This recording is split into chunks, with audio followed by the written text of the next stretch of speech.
Hey guys, it's Jeff Phillips at Accounting Fly. Happy Halloween. I thought that we should wear costumes today, but since we're talking about such a serious topic that it's we're talking about the CPA exam, we had to dress like professionals. Maybe you're wearing your Halloween outfits. What are you guys going for as Halloween tonight? Because I mean, you're in school. You better be going to some kind of a Halloween party. Let me know through the question panel what what you're gonna be. Some of the answers I can't actually read. Okay, so Liz, how are you doing this morning? I'm doing great, Jeff. Thanks. How are you? Doing great. Doing great. Happy Friday. Um, Same to you. I'm going to get through our intro quickly, but a couple of cool things I want to get out to the audience as a few more people are signing in.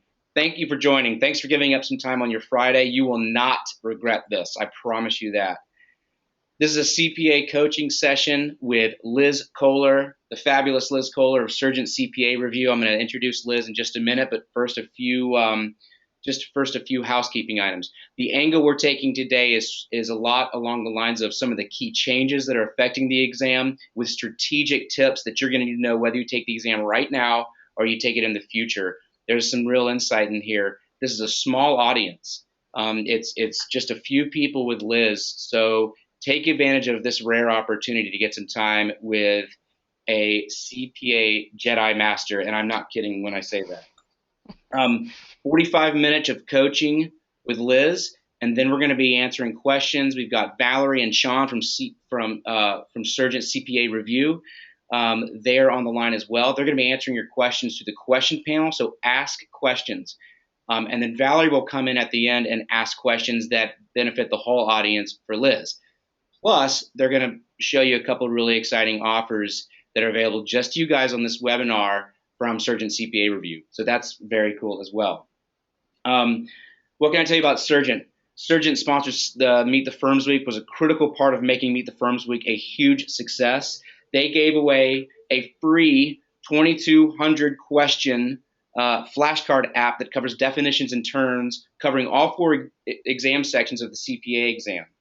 Um, if you're even close to taking the test, you know that you're going to have to use flashcards to make this a successful endeavor. So why build flashcards when Surgeon has already built one for you with everything you need? So go to the App Store on your iPhone or go to the App Store on your Android, search for Surgent CPA, and download that app right now. It's free, and you might as well just get it. So Liz, while I'm wrapping up my intro, tell Chris I'm still getting the screen fluctuation between your presentation and your desktop. Can you do that real quick? Okay. Thanks. Um, and while they're doing that, I'm going to send out a link for that app just in case you'd like to get your hands on that. I'll send that link out just during the presentation, everybody. So bear with us while we figure out our slide situation. Last thing about Surgent, I think Surgent is unique and different as a test prep company because they assess your strengths and weaknesses from the get-go with a pre-assessment. And Liz is going to talk more about this, but I find this very exciting. So then you have this base point from which you know what you're good at and what you need focusing on, and their adaptive technology focuses on bolstering those weaknesses. And the end result is that more people pass this exam in fewer hours. And they have a study to prove that that is happening. So it's really exciting technology that's coming out of Surgeon. Liz, so welcome. Yes. I appreciate you being here. I'm going to give you a little bit of your bio. Liz, you're a CPA, you're a CGMA, you've been teaching CPA review for 25 years. You've personally taught more than 2,500 live sessions and helped thousands of candidates pass the CPA exam. She founded Pinnacle CPA Review and co-founded Surgent Kolar CPA Review, which is now Surgent CPA Review. Liz is a recipient of the ASWA Businesswoman of the Year, a Distinguished Faculty Member of the Year, and the PI CPA, I assume that's at Pennsylvania, CPA That is. Society Outstanding Educator of the Year. That's awesome, Liz. Began your career in Thank public you. accounting with a Big Four after graduating from Pace University with an MBA in public accounting. Liz has taught at the undergraduate and graduate levels at Pace University, Seton Hall University, and is currently a professor at Delaware Valley University. Wow, Liz, I didn't know all these things about you, but that is quite a resume. That's Well, cool. thank you. So we've got the screen under control. If I think we're gonna fight. Maybe the screen, if the screen issue continues, I'll take care of that. We might share my screen, but Liz, would you get us started? The screen looks great now, and we'll take care of it behind the scenes. Okay. Absolutely. Well, thank you everybody for joining me today. I thought I'd spend some time with you going over what's happening with the CPA exam. You've probably heard that the AI CPA is going to introduce some changes in 2017, and I wanted to talk with you to let you know what it really does mean for you. And then I also want to review the structure of the exam, give you some great study tips, and finally explain exactly how we're changing how candidates can really study and pass the CPA exam in less time. So let me give you a little history on what's been going on here. The AI CPA came out with an exposure draft on September 1st, 2015, and they told us a lot of information about what they're thinking about doing to the CPA exam. So they're still in an exploratory phase. However, they have told us that we should know everything by the first quarter of 2016. Their plan is to introduce the new CPA exam by the early second quarter in 2017. Now that may change, but that's the way things stand right now. Now a lot of people want to know, why did the AI CPA decide to change the CPA exam again? And they had heard from practicing professionals that there was a disconnect between the CPA exam and what newly licensed CPAs really needed to do on the job. And you probably have heard that the CPA exam is really hard. There's a lot of memorization, and that is true, but what they felt was lacking was an application of higher order skills, cognitive thinking, critical thinking, application of problem solving and analytics.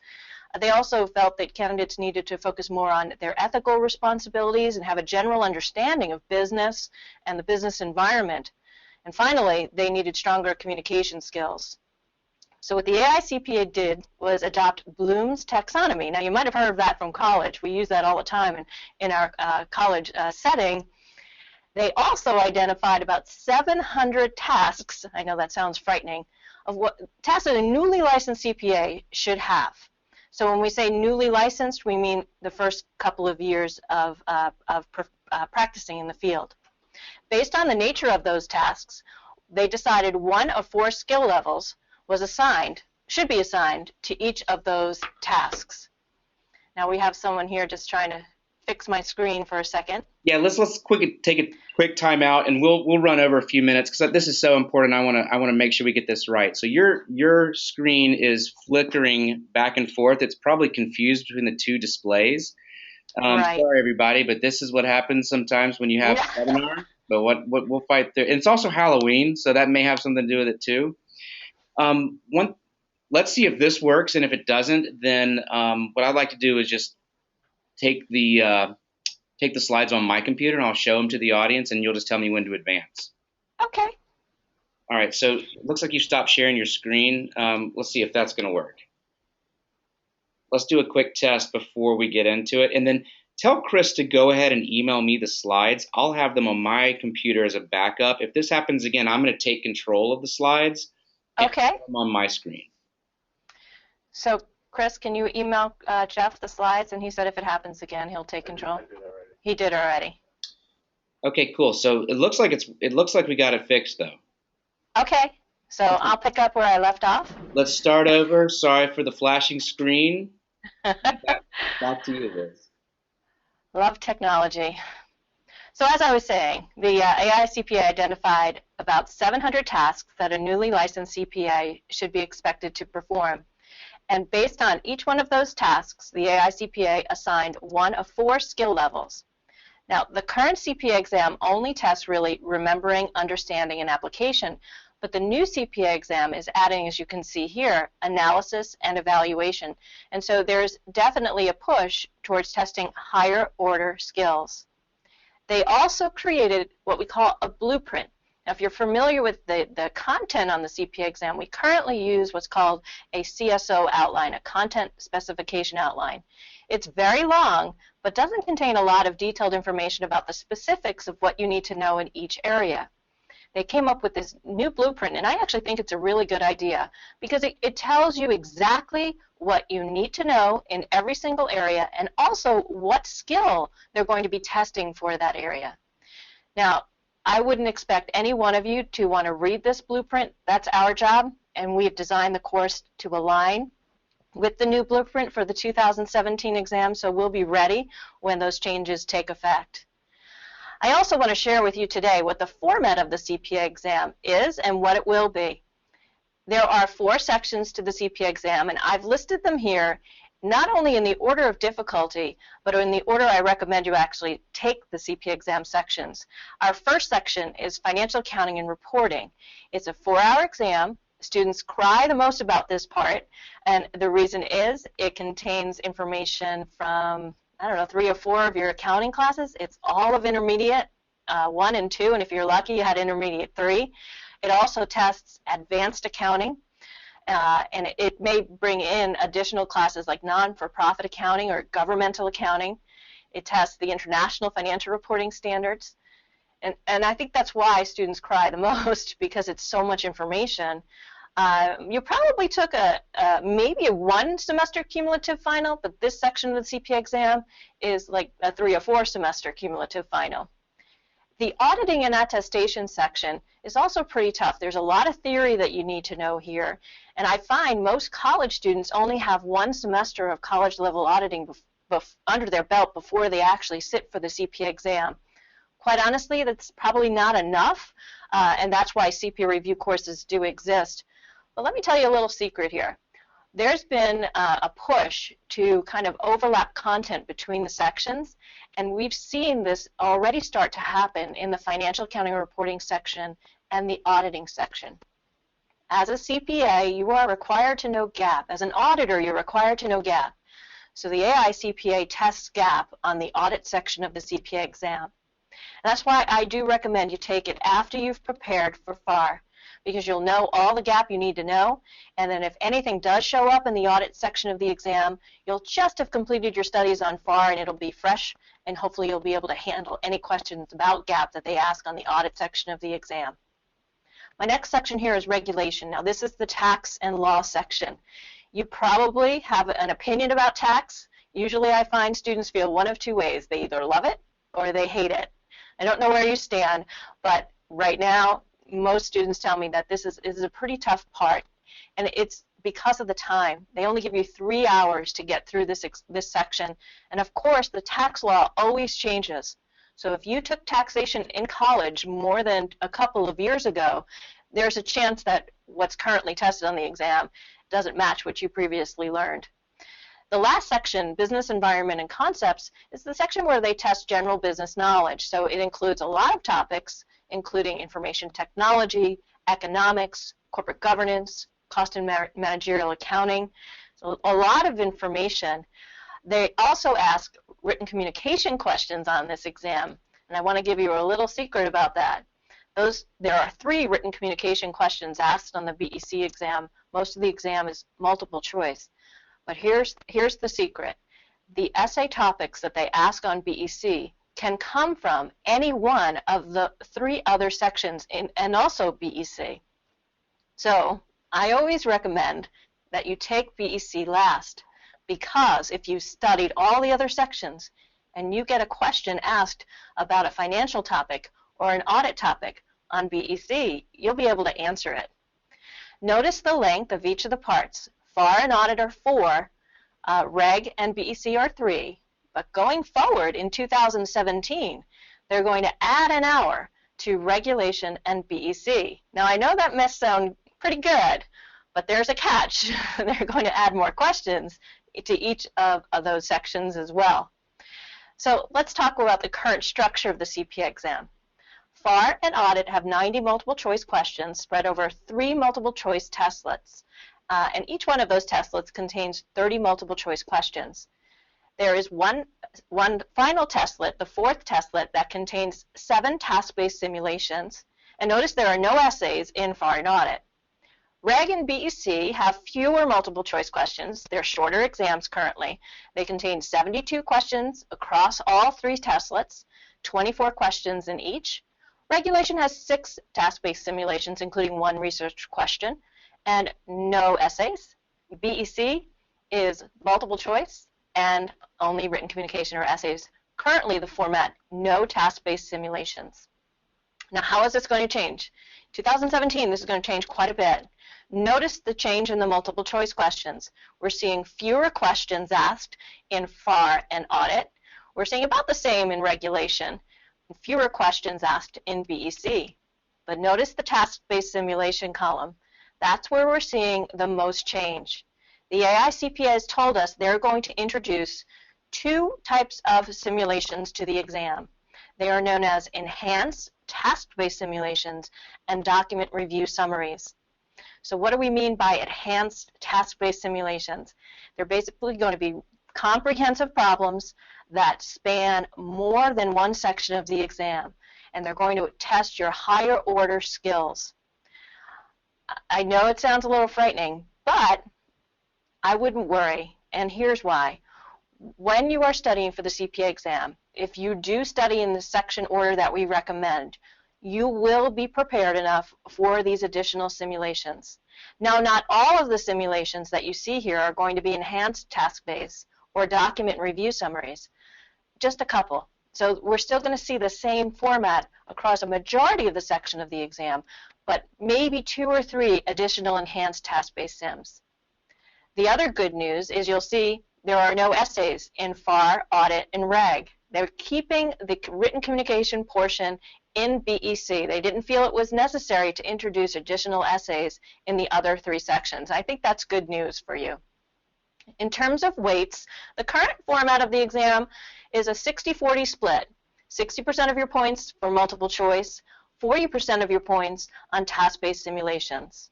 Now for BEC, it's a little different. BEC, it's 85-15. In 2017, notice what they're going to do.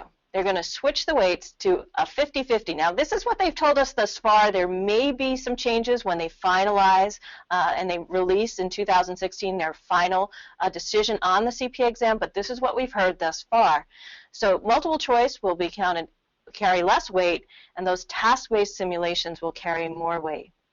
Now, as I mentioned, BEC is 85-15 right now. Notice how it's going to change in 2017. 50% of your points will be for multiple choice, 35% will be for simulations, which is all new, and they'll keep the written communications at 15%. So BEC seems like it's going to change the most. And if you are a candidate that doesn't have time to take all 4 sections of the CPA exam in 2016, BEC would be the part that I recommend you complete before they implement these new changes. So let's talk a little bit about some of the areas that they've mentioned they're going to change in addition to format. I've already highlighted this point. They're talking about content integration. So they're no longer just going to test financial accounting reporting concepts in financial accounting reporting. They may test some of FAR in audit and some of audit in BEC. And so you as a candidate really have to have a general understanding across all 4 sections of the exam. They are going to introduce an exam break. Right now, if you have to leave the Prometric site, the clock keeps ticking. They don't stop the clock if you have to make a bathroom run. So they are going to institute a 10 to 15-minute break, and it won't count towards your candidate testing time. If you've had the opportunity to practice on the CPA exam, you'll notice that they do have in the task-based simulations something that looks like Excel, but it is not Excel. It doesn't work like Excel. And they're telling us that hopefully by 2018 they'll start to use Excel on the CPA exam, which I think is good news since most of us have familiarity with Excel. So will the exam be more difficult in 2017? I have to say definitely, without question, yes. I'm concerned about the content integration. I'm also concerned about the enhanced task-based simulations. This idea that they're testing higher order skills like analysis and evaluation. So if you are considering taking the CPA exam, I strongly encourage that you try to get the exam completed before the 2017 exam changes kick in. Now, when can you take the CPA exam? The CPA exam is given the first 2 months out of every quarter. It's given in January and February, but you can't take it in March. In April and May, you can't take it in June. In July and August, you cannot take it in September. October and November, you can't currently sit in December. They're telling us that they might reduce those blackout months. So they might eliminate them completely or maybe shave a week or 2. Thus, increasing the dates that a candidate can actually sit for the CPA exam. So that's good news. You can take any section of the exam in any of the open months at any Prometric testing site that's available. So if they eliminate those blackout months, that might help candidates pass the exam faster. Do you have to spread your CPA exam out over multiple months? You really don't. You can sit for as many sections as you want in any particular time period. I've had candidates study for 2 parts at a time and take the 2 parts within a week of each other. And I've also had candidates spread out the 4 sections over 6 months, 8 months, a year. You do technically have 18 months to pass all 4 sections of the exam. I do not recommend that you do that. I recall studying for the CPA exam, and I have to admit it was a tough process. You know, when you're out having fun, it's always in the back of your mind. You know, I should be studying. I shouldn't be having fun. And my philosophy is, why drag this process out? You want to buckle down, study hard, and get it done as fast as you possibly can. Not only to move on with your life, but when you pass the CPA exam, you're going to get a raise. You might get a bonus. And the sooner you start making that higher income, the better off you're going to be. So although you are given 18 months to pass, I don't recommend that you take that long. It's hard to stay motivated for that length of time, for sure. In fact, there are some trends that are indicating that candidates are not completing it within 18 months, and I think it's because you have every month, you can take it when you want, and there's a bit of procrastination taking place in the whole process. The examiners slow candidates down by currently not giving candidates the opportunity to repeat a section in a failed window. So if they take a part and find out that they fail it, they currently do not permit you to take that exam section again in the same calendar window. So in 2017, what changes can we expect about these policies? Well, as far as being able to sit for sections, there's no change. We don't see any change in the ability for you to sit whenever you want. We do, however, we have heard that they're considering extending the 18-month window to 24 months. Now, I know that may sound like a good idea, but for the reasons I previously mentioned, I'd rather you not do that. The one change that I do like is that they may allow candidates to repeat a section if they fail it in the same window. And that's really good. Suppose you took the exam and got a 72 or a 73. You all know passing's a 75. Well, you only missed by a couple of points. You don't want to wait 2 or 3 months to have to take that section again. You just want to focus in on what you didn't do in terms of passing and then take it right away. So I do like that change. Now, as part of our discussion, I would like to go over some important exam tips that I have. Everybody will tell you that the exam is hard, the process is stressful. So the more you know about the CPA exam before you go in to take it, the better off you're going to be. The first thing I want to tell you about is something known as the 10-minute timer. The AI CPA has a 10-minute timer on the CPA exam on introductory screens. So what are the introductory screens? It's information about examination policy, copyright information. It introduces the section to you. If you exceed 10 minutes through that process while you're reading those screens, your exam session will automatically terminate and you failed. Now, a lot of candidates don't know about this 10-minute timer. So they get into the session, they get themselves comfortable, they jot down a few thoughts. Meanwhile, that clock is ticking. The screen goes dark and they don't understand why.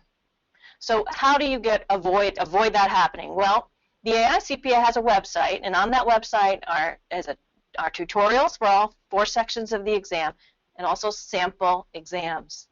So I strongly recommend before you go into exam day that you actually go to their website and read that information before you even get to the site. Why waste 10 minutes reading instructions or reading copyright information? Have that all done before. Scan through those slides and get to your first question as soon as possible. Time is really important. Speaking of time, let's talk about time strategy. How much time should you spend on multiple choice questions and actually the simulation questions? Well, you need to know that the CPA exam is adaptive. And what does that mean? Well, the first section of multiple choice, the first 30 questions in foreign audit or the first 24 in Reg and Beck, contain questions that the AI CPA is deemed of moderate difficulty. If you do well on that first testlet, your next testlet will contain questions that are harder, that the AI CPA considers to be more difficult. If you do well on the second testlet, your third testlet will be even more difficult. So I know I've had students say this to me, Liz, if it's going to get harder, if I do well, I'm purposely not going to do well in the first section so I get easy questions. Is that a good strategy?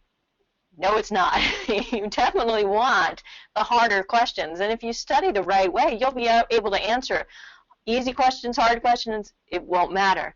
You want to get those more difficult questions early on in the test. It's going to increase your score. The easier questions are worth less than the hard questions. So you definitely want to be delivered the harder questions as you progress. So, bottom line, if you're taking the exam and you feel like your test is getting harder, what does it mean? It means you're doing well. If the test is getting easier as you're progressing through it, then it probably means you're not doing so well. And that, of course, would not be anything that we'd want to have happen to our candidates. So knowing that the exam is adaptive, here's what I recommend. In your first testlet, it should contain the easiest questions. You want to spend the least amount of time. So a minute, minute and a half max on the first multiple choice testlet. Now, the second testlet, if you're doing well, is going to contain more difficult questions. So you'll see I upped the ante here. Let's spend a little bit longer, 45 minutes. Testlet 3, let's spend 50 minutes on the multiple choice questions. And that leaves us to the last testlet, which contains the task-based simulations for the sections of FAR, Audit, and Reg, and of course the written communications for BEC. In the FAR, Audit, and Reg section, I want you to average about 15 minutes per sim, and it would be about the same in BEC, although you may have a little bit more leeway there in terms of extra time to answer those simulations in BEC. You do need to know that the examiners include pre-test questions on everybody's CPA exam. Now, what does that mean? It means 15 to 20% of your questions don't count. They're putting them on the exam to see how candidates do before they make them a permanent part of the database. Of course, do they tell you which ones are experimental? No, you won't know. So when you get a question, you know, if you've never seen it before, can you assume it's a pre-test question? No, you can't, but that may be the reason. You've never seen it before, they've never asked it before, so it may be a question that doesn't even count. So keeping this in mind, what should you do if you get a question on the CPA exam you don't know how to answer? You shouldn't leave it blank. You shouldn't skip it. You need to guess. And don't think twice about it. If you have no idea how to answer the question, you know, pick your favorite letter, A, B, C, or D, and stick with that same letter every time. You know, I always go to B, and on the CPA exam it's dot, so the first dot, second dot, third dot, fourth dot. I always pick the second dot if I don't know how to answer a question. Stick with that dot, please, because you're increasing your chances of guessing right. Hopefully this doesn't happen a lot where you have to guess. The CPA exam is positively graded. It is not negatively graded. So if you guess right, you're going to get credit.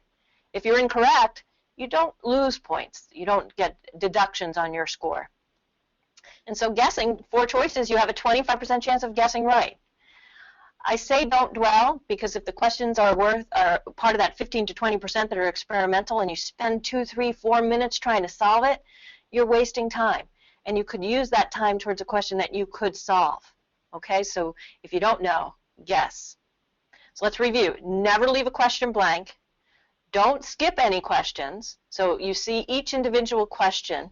If you get a question and you're unsure or you're guessing at it, you can flag a question. You can mark it so that at the end of the testlet, you could go back and look at it again. But I caution you here. You want to keep track of your clock and see how much time you've spent in that testlet. If you've reached the time that you plan to spend in that particular testlet, I recommend don't go back. Leave it alone. Accept the answer that you gave. But that's why I say don't skip. You don't want to leave anything blank. When you get to a screen and you have a multiple choice question, answer it, flag it, and then come to the end of the testlet, see if you've got time. If you don't, submit the testlet, move on. Once you submit a testlet on the CPA exam, you can't go back into it. And another thing to know is since the questions are randomly generated, it is possible that you could get the same question asked in 2 different testlets. A lot of candidates think that they've answered it correctly if they see it more than once, and that is simply not the case. It just randomly appeared. Now, granted, that should not happen, but I've heard that it does occasionally. If you know your answer is right, don't change your answer just because you're seeing the question a second time. Now, in terms of simulations, you have to complete all the multiple choice questions before you can get to the 4th testlet, which contains the simulations. But once you are in the simulation area, you can see all of the simulations that they're going to ask you for that exam. And what I recommend is that before you answer any particular question, open every single tab to see what you're faced with. Now, what I want you to do is look at the 6 or 7, look at the research question, but keep in mind you have access to the authoritative literature throughout the simulation mode, and you can even use that to help solve the simulations. So why do I say open all the tabs and see what you're faced with? It's because I want you to triage the simulations. Find the 2 that you like the most, the 2 that you feel the best about, and answer those 2 first. And then select 2 that you feel okay about. You know, they may have some issues, you're not 100% confident, but you feel good. Answer those next. And then save the last 2 for the ones that you feel the least comfortable about. So triage, do 2 that you like the best first, 2 moderate, do second, and the last 2 do at the end. This way, if you run out of time on the exam, you're not working on a simulation that you could have solved. You're working on a simulation that you may not have been able to solve completely.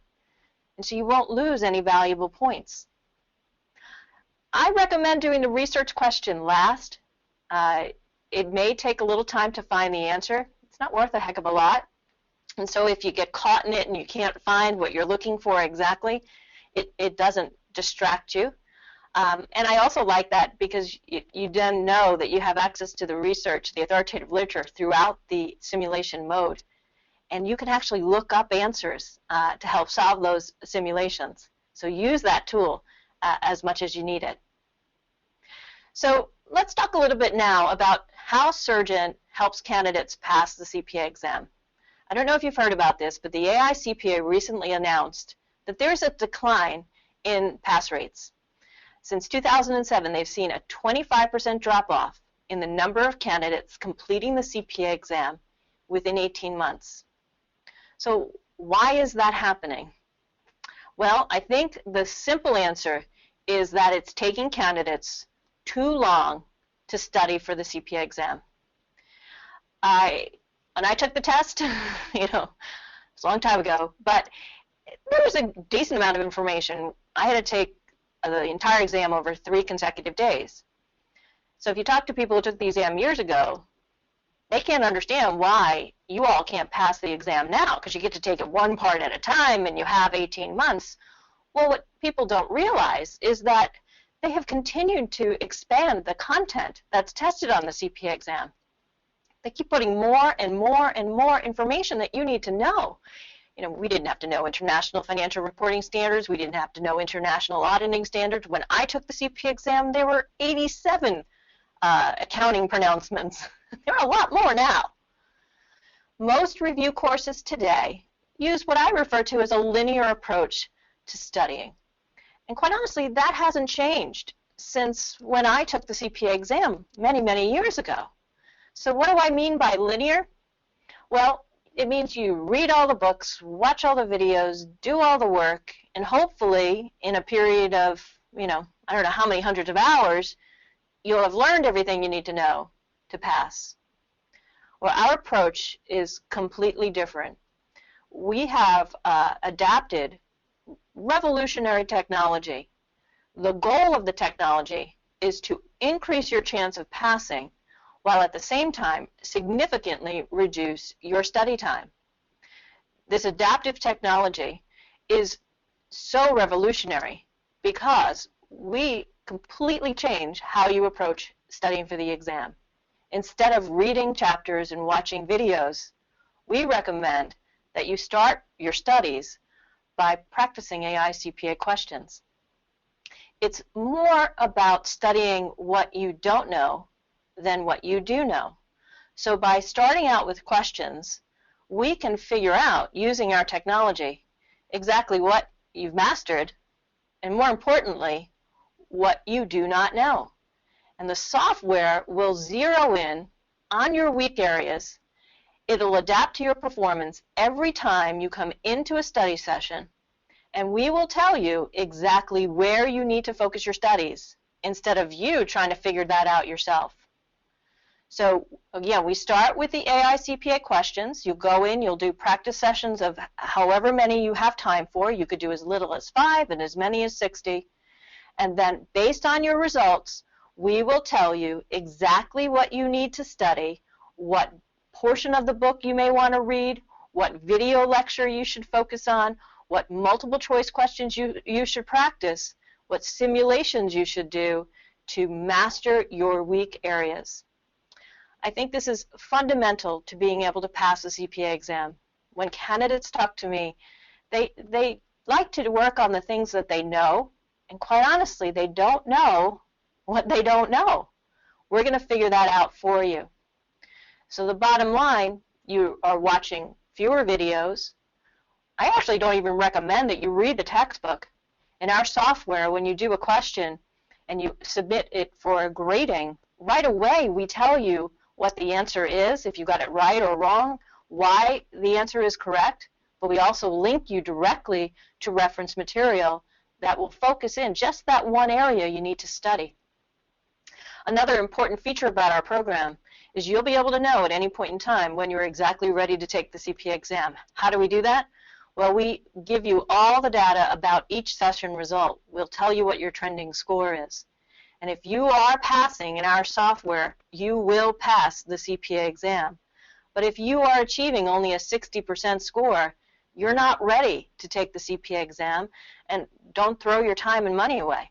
You've got to be passing in the practice mode to be able to pass the exam when you actually take it.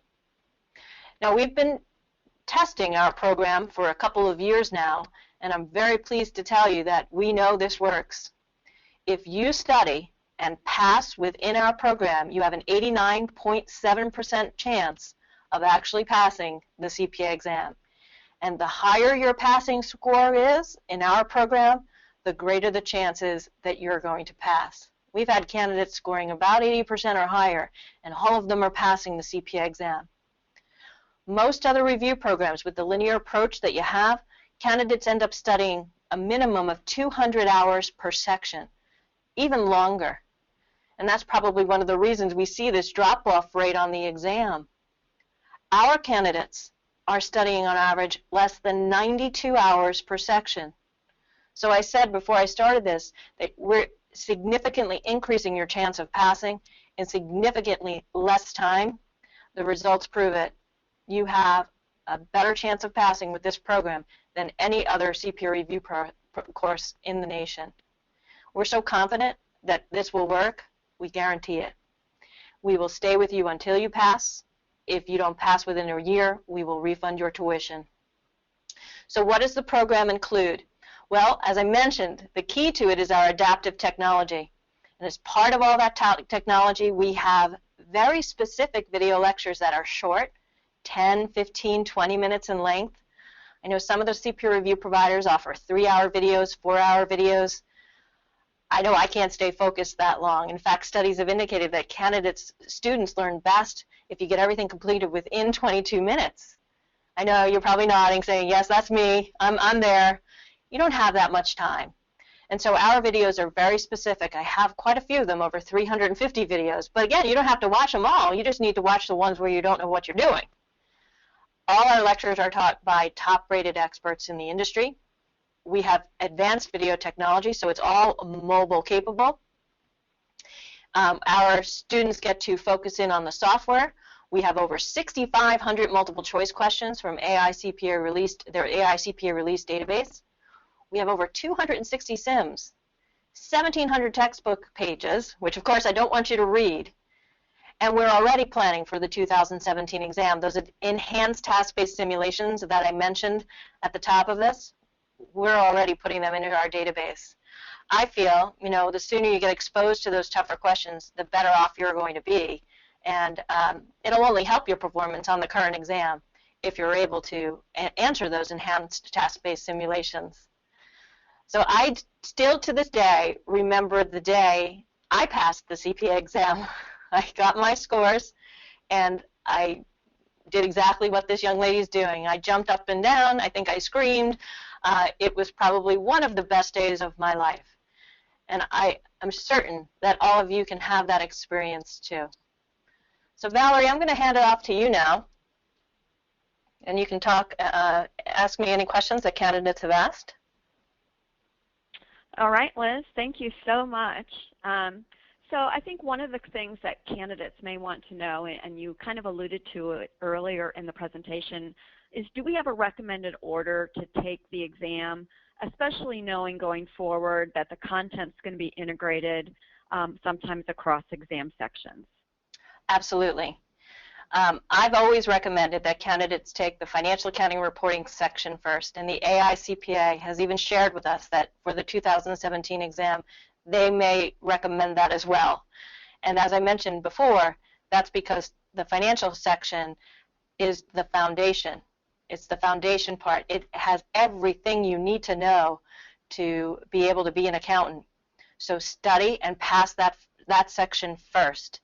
It is the hardest section, and I know candidates complain a lot about it, but just think how that'll motivate you. If you study for FAR first and you pass it, you know you're facing a downward sloping hill. You've got the hardest part done. That's going to increase your motivation. After FAR, I recommend going for audit. And the reason I do is because those parts are so closely related. If they're going to do any type of integration, it's going to be between those two sections. They complement each other really well. I then suggest regulation, and then finally save BEC for the last part, and that is because the written communication topics can come from any one of the sections that are tested on the CPA exam. So again, it's FAR, audit, reg, BEC. That would be my recommended order. Thank you, Liz. Here's a question from Stephen, and he wants to know, when is the best time to take the exam, during grad school or after grad school? I recommend that you take it during grad school. Try to marry your graduate classwork with the actual parts that you're studying for on the CPA exam. And most graduate curriculums start you out with accounting, and then they move to auditing and tax. So it does follow the flow that I recommend. The sooner you take the CPA exam, the better off you're going to be. And if you're in the school study mode, you have the skills, you're using the skills every day that you need to study for the test. The longer you wait when you graduate from any undergrad or grad program, the more likely you are to lose the knowledge, to forget what you've had, but you also lose your study skills. And if you're working full-time, it becomes very, very hard to juggle all those things. I'll say something that I think you all can relate to.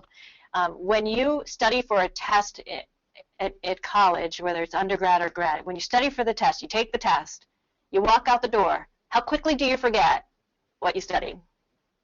I know, what, 5 minutes, 10 minutes, a week, right away? It happens. You can't retain all the information. So if you're in school, you're really studying hard, it makes the most sense to take the CPA exam at the same time. Okay, great. The next question comes from Albert, and he has a specific question about the task-based simulations. Sure. What is the usual requirement of the research TBS question? Is it the code? Well, it depends on the section of the exam. If it's regulation, it will be the Internal Revenue Code. If it's the FAR section, it'll be the accounting codification. The audit section has different sources of authoritative literature. It could be GAS, it could be the attestation standards, it could be standards for the accounting and review services, it could be ethical standards. So there are more databases to search in the audit section than any one of the other sections of the exam. Wonderful. Thank you so much. So You're the welcome. next question comes from somebody who actually passed the exam a while ago, and at the time could not do a bank reconciliation. Do you think you could pass the CPA exam today and not know how to do a bank reconciliation? Well, they do ask that question now. It's one of the simulations where they actually ask you to prepare a bank reconciliation. I think you would have to know it. You wouldn't want to leave that particular procedure out of your studies. And I think with the enhanced task-based simulation, that one area makes perfect sense to ask, because when you get in the real world, you know, you're given information from original source documents. You're given a bank statement. You're given images of canceled checks. You're given debit memos, credit memos. It's not like your intermediate accounting book where they tell you what the general ledger balance is and the bank statement balance is, what all the outstanding checks were. So in the enhanced task-based simulations, what they're going to do is give you a bunch of source documents with very little direction. You're going to have to figure out how to prepare the bank rec from scratch given the source documents. So I do think that would be something you should study for today's exam. Okay, Nicholas would like to know, if you did not have the option to take the exam before starting at the Big Four, what is the best strategy with regard to time management to study for the exam? Well, with our approach, if you do the adaptive learning method, you spend much fewer hours studying for the CPA exam. So here is what I would suggest. If you're working full-time and you have, you're putting in 10 plus hours a day, if you were to find, maybe 10, 15 hours a week of studying using our adaptive method, you could be ready to take the CPA exam in about 4 weeks. So I think that's very easy to manage. I would like to know what areas you're working in public, because if you're in tax, obviously the months leading up to the April 15th filing deadline would not be months where you'd want to be studying for the CPA exam. If you're in audit, it may be a shorter window of a busy season. I don't recommend that you go for the exam during busy season. You want to set aside time when you don't have that extra burden. But using the adaptive approach, you can study much fewer hours. If you're working in the field of public accounting, you have practical experience, you have a really strong foundation of knowledge. And so you don't need to spend time studying things you already know. You just need to focus on what it is you don't know, and our technology can help you do that to reduce your study time significantly. I just had a candidate who is working in a Big Four firm, only study about 48 hours for audit and passed with a 92. So I think the adaptive approach can really save you a significant amount of time. Okay, here Charles has a question. He's actually studying for BEC right now, and he wants to know what kind of questions should he expect from the written communication section. Well, as I mentioned, they span all 4 sections of the exam, and I can tell you some of the ones that they have released. One of the ones was discuss the difference between the FIFO and LIFO method of inventory, cash versus accrual accounting, what are the differences? You were given, one of them was you were given a memo from a client who wanted to change from the percentage of sales method for accounting for bad debts to the balance sheet approach, the allowance approach, and wanted to use an aging method. Which method did the accountant prefer and why? And so you really could have taken 2 positions there. You could have said the sales approach was easier, so that would be better for the client, or the aging method is more accurate, that would be better for the client. And so with those written communication questions, they're really testing your writing skills, not so much the answer in and of itself. Now, don't get me wrong, you've got to answer the question correctly, but those examples that I just gave were from the financial accounting reporting exam, not BEC. They've asked questions on elasticity, supply and demand from econ. They've asked also some tougher questions. What's the risk of a forward contract, or describe the benefits or disadvantages of a defined benefit plan versus a defined contribution plan. They're all over the place. And that's why I say, you need to really have general business knowledge plus knowledge of the other sections to be able to handle those essays. What I recommend in your response to your written communication question, obviously, is rephrase the question, have at least 3 points of information that address the question. Keep it organized, keep it concise. You don't want to spend a lot of time talking off topic, but put in your answer as many details and definitions as you possibly can recall that relate to the topic at hand. So start with an introduction. The meat of the response should support your position, and then wrap it up with a conclusion. That's how they're testing your writing skills. They also test punctuation, spelling. There is a spell check feature, but it won't spell if you've used a word that's spelled correctly but used inappropriately, like the word weather, whether or not, or the weather outside is cold. It's not going to correct that. Okay, I have a couple of questions as it relates to the exam itself. And one of them is, can you sit for the exam in one state and get licensed in another? When you sit for an exam, you have to apply to a jurisdiction. And generally, we recommend that you complete the examination process with that jurisdiction. And then if you need to apply for a license in another jurisdiction, so let's say you sat for the exam in New York, but you now want to be licensed in New Jersey, you can simply apply to be licensed in another state, but you have to complete the examination process in the one jurisdiction that you originally applied for. That's the easiest thing to do. And once you pass the exam, to be licensed in multiple jurisdictions is pretty common because CPAs practice across state lines, and so that shouldn't be an issue for you. Just complete the process where you originally applied, and then transfer your license or be licensed in multiple jurisdictions. And then another exam-related question is, are you allowed to use pencil and paper in the exam? Well, we used to. Then they came out with these notepads that they give you like a dry erase marker, but the notepads don't erase. And there's a front and a back side to the notepad, and once you fill it out, you have to hand it back in to the proctor to get a new notepad. They used to give you 6 sheets of scrap paper, and once you used up the 6 sheets, I have to say that very slowly, you had to hand that in to get more scrap paper. Students have complained a lot about this notepad idea because it doesn't have a lot of real estate. You can't write a lot on there, and you end up going up and down and getting new notepads every 5 minutes because you obviously run out of room. It would have been nice if they were erasable notepads, but that's not the case. So there's been a lot of pushback with this notepad idea. They were going green, but candidates don't like it. So we'll see what they do. Right now, they're still sticking with the notepad idea. Okay, and can you talk about score release dates and how soon a candidate will find out their scores after they test? Could you say that again, Val? Sure. How soon after taking a section of the exam do you find out if you passed or not? Well, it does depend on when you took the exam in the testing window, but candidates are usually seeing results reported within just a few weeks of taking the exam. And they have told us that in 2017 they do not expect that to change much, which is good news.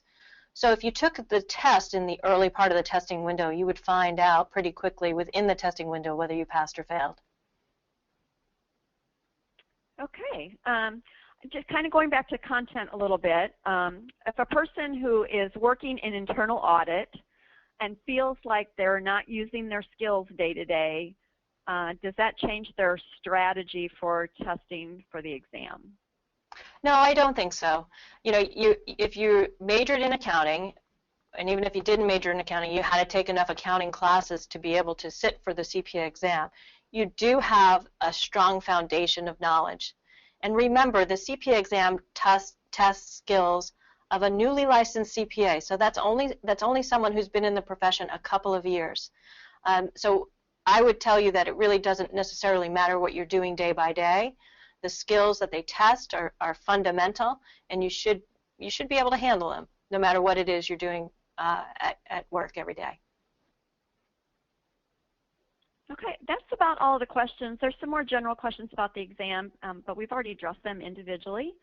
Jeff, I'll turn it back over to you. Yeah, you bet. I actually have a quick question for you. I saw a couple questions come through about having access to the product? So once I buy Surgent CPA Review, how do I get it? And I know you mentioned this earlier, but it might be worth rehashing that, Liz. Absolutely. Well, if you were to enroll at our website, surgent.com/CPA Review, you would be immediately given access to our entire dashboard. And so it's all digital, all online, and the access happens immediately. We do offer free trials, and so if you would like to test out the product, you can do that as well. Important to note that I mentioned this earlier, once you do enroll in Surgent, we will stay with you until you pass. So ideally, I'd love to see you pass in just a few months, but if it takes longer than that, and even if it were to take longer than 18 months, we do stay with you until you pass. You can download the free flashcard app today, and that's available in the Android store and the Apple store. Just search Surgent CPA Exam, and it should be one of the first apps that pops up. We have over 2,200 flashcards that are free and apply to all 4 sections of the exam.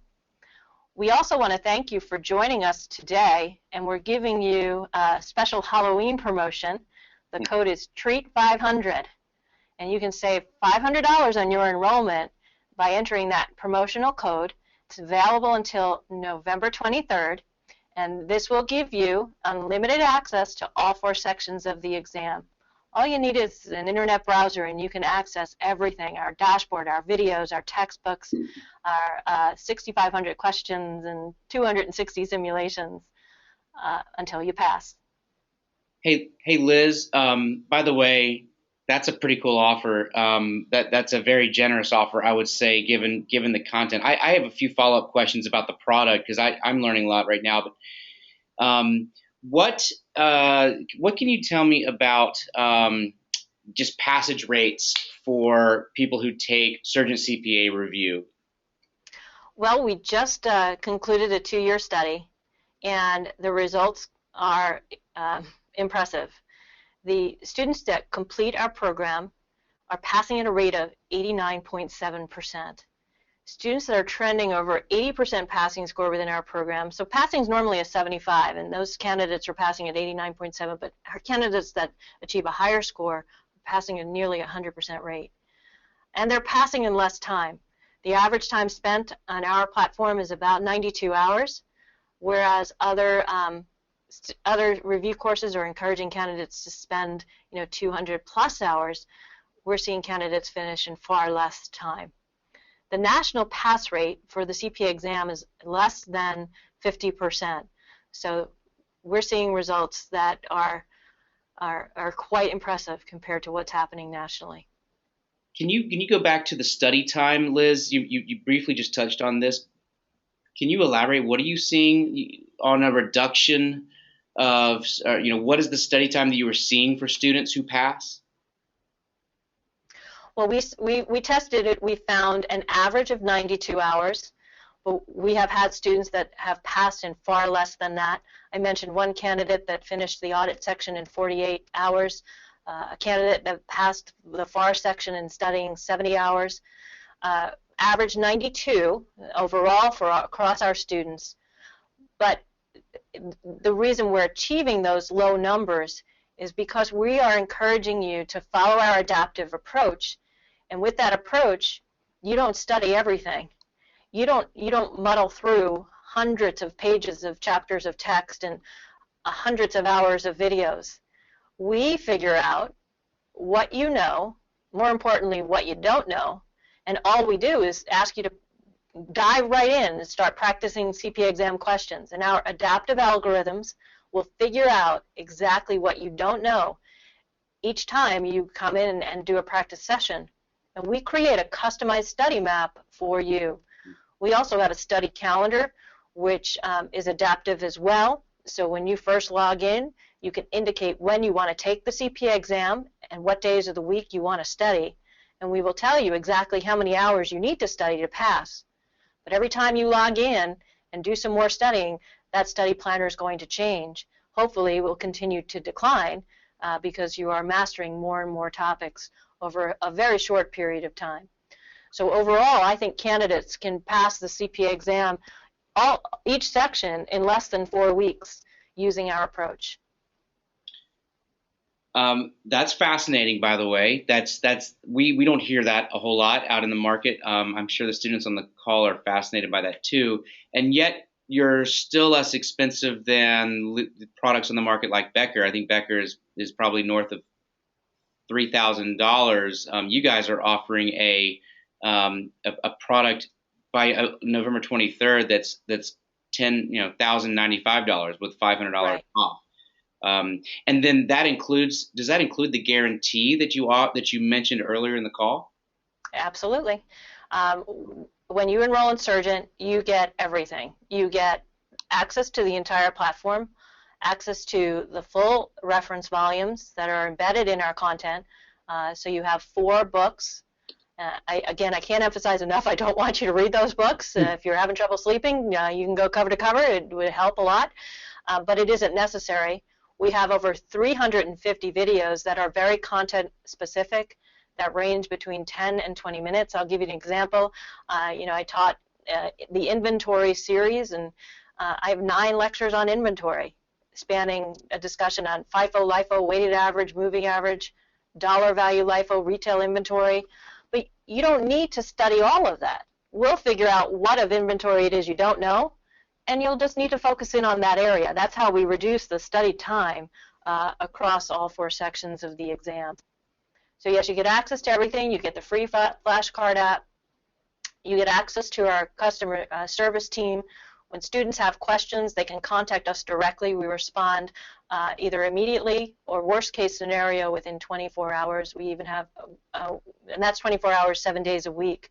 I am a teacher at heart, and I built this course with students in mind. Most of our students like to study over the weekend. If you have a question on a Friday, you don't want to wait until Monday to get your answer. So we will get back to you, with a response as quickly as possible so that you can continue your studies. And Liz, a lot of the courses, are you present and teaching in over the different courses that as part of Surgent CPA review product? Absolutely. We have 5 faculty members that teach for our course. I teach in the FAR section, the audit section, and the BEC section. Jack Surgent, who is our also founder, he teaches all of our tax classes. Jack is nationally recognized as an expert on the CPA exam. We have helped over 100,000 CPAs maintain their CPE, and he personally have taught over several thousand live lectures. We're the leader in the CPE market as well, and so we have a select team of instructors that are experts in their industry that teach our content. And I know we're a couple minutes over, but we got dinged at the beginning. I just have one more question for you. Surgent, your courses are actually like 30 years old. Can you expand on that, Liz? Jeff, you're dating me now. Come on. Well, this is in your bio. I'm sorry, but you're. I know. Well, yes, I'd be happy to elaborate. I started teaching CPA review over 25 years ago. I originally started teaching with Becker and then left Becker to start my own review program. We also acquired Exam Matrix. It's been in the market for well over 30 years. Jack Surgent's been in the professional education market for over 30 years. Our executive team combined has more than 70 years of experience in CPA review. So we're definitely not new to the market, but I will tell you what we're doing is revolutionary. No other course has this type of technology, and I've really felt that it was important that we change the way students think about studying for the exam, given the results that we're seeing, this downward trend of people not passing within 18 months, people dropping out of the process, people having to study hundreds of hours, take apart and fail because they don't even know if they're ready. I took every wish that I ever had, and with a multi-million-dollar investment, we built a platform that addressed all the problems in studying for the CPA exam. And so we're really excited about what we're offering. We know it's revolutionary, and we're pretty confident that we can change the way people study for the CPA exam and increase pass rates and save them a lot of money. I've got 4 kids. couple are in college. I know once you pay for college, the last thing you want to do is fork over another $3,300 on a CPA review course that may not deliver. And that's why we wanted to keep price in mind, but also guarantee success. Liz, it is revolutionary. It's an awesome concept. It's a strong team, and the value. I would sit here and argue, even if you're using another product to get access to Surgent, just because of the adaptive technology and the time saving benefits. I mean, that's fantastic. We do offer, if you have taken another review course and you want to switch to Surgent, we do offer a 50% discount off our price. Wow. So if you're using another product and you want to switch to Surgent, we'll give you that substantial discount so that you can pass the exam. How do they access that, Liz? Just shoot us an email. You can see the email address right on my screen, surgent.com/CPA review. Let us know you want to enroll, and we'll give you a buzz back, and we'll get you enrolled in a matter of minutes. I have a quick question for the audience, then we're going to break. But for you guys in the audience who have been attending this, has this been helpful for you? And we would appreciate your feedback through the question panel, just to know we want to keep doing these. Is it valuable to have a master teacher like Liz come and talk to you about the CPA exam? Are there topics you'd like to hear about? I think this would be fun to do again. Liz is obviously an incredible and gifted teacher. So Liz, if you'd be open to it, we'd love to have you back. But also the students can access your teaching through the Surgent product, which is really exciting. So please let us know how you feel about today and if this helped. Please download the flashcard app. I mean, that is a no-brainer. This special offer right now that Surgent is running by November 23rd, jump on this. This is exciting. I mean, that's an incredible value for all that you offer. So with that, I think it's time we all eat some candy and have a great Halloween. Liz, thank you for taking the time to not only prepare for today, but also to deliver it. This is we put a bunch of hours into this. I just wanted to say thank you, and our team is grateful for what you've done. My pleasure. Hey, Jeff, we're going to send everybody who's on the call today, on the webinar today, a sample lecture on one of the topics that I've taught.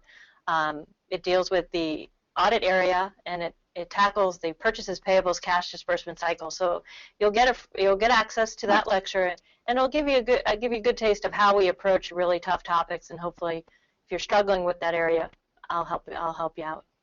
That's fantastic. Thanks, Liz.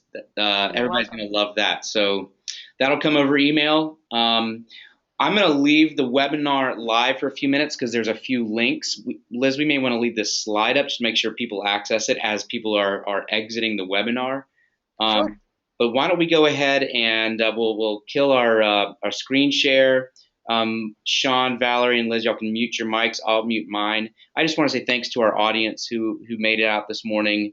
I hope this is the best information you can find anywhere on items related to your career, your CPA exam.